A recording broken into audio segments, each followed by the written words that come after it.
Halo pemirsa, apa kabar investasi Anda di sepanjang perdagangan hari ini di mana volatilitas pergerakan indeks harga saham gabungan cukup tinggi?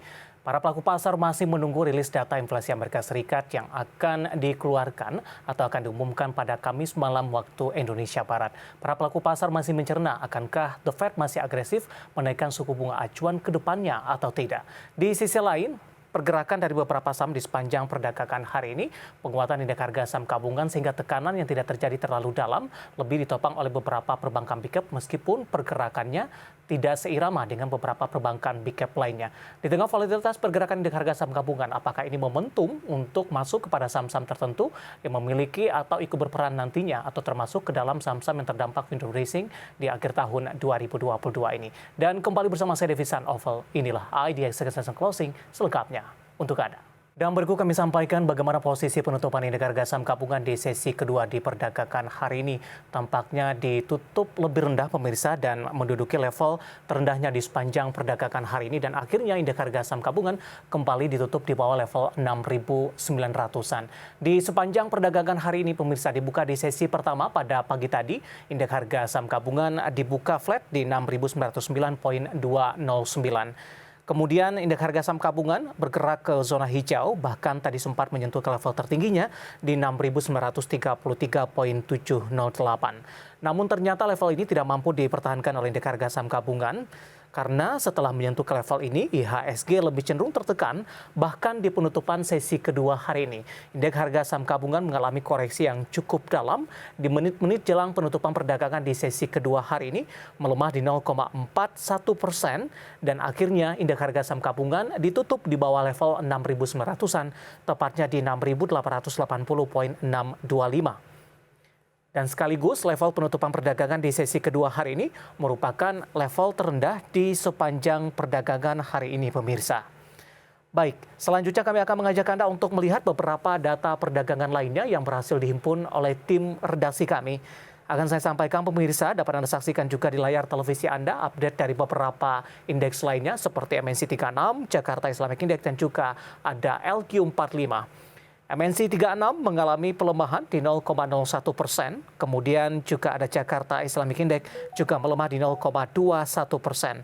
LQ45 mengalami pelemahan tipis di 0,09% dan ditutup di level 983,686. Kemudian kita akan coba lihat bagaimana rotasi pergerakan sektoral di penutupan sesi kedua di perdagangan hari ini.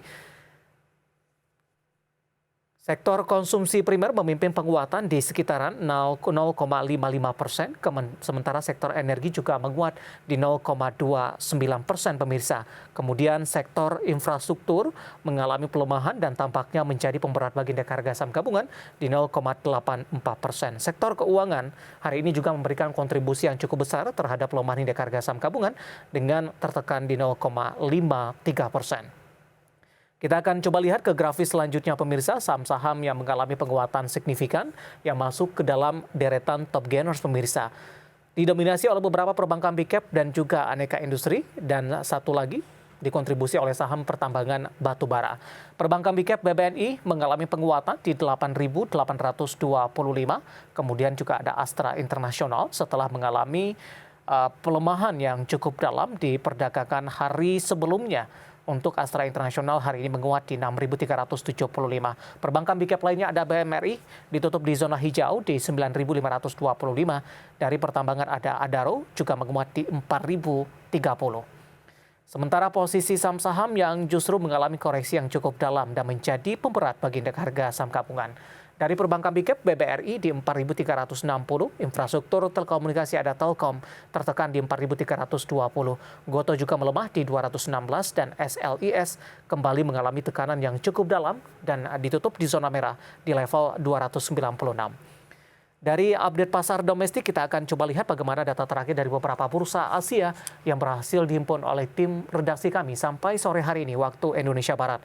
Di mana Nikkei mengalami pelemahan di 0,6%, SIA melemah di 1,21%, Kospi juga melemah di 1,8%, dan Hang Seng juga melemah cukup dalam di 1,27% di level 16.488,76. Dan tampaknya indeks harga saham gabungan mengikuti dari pergerakan beberapa bursa Asia, namun pelemahan yang terjadi indeks indeks harga saham gabungan lebih ke arah terbatas atau cenderung lebih baik bila dibandingkan dengan pelemahan dari beberapa bursa Asia sampai dengan sore hari ini waktu Indonesia Barat.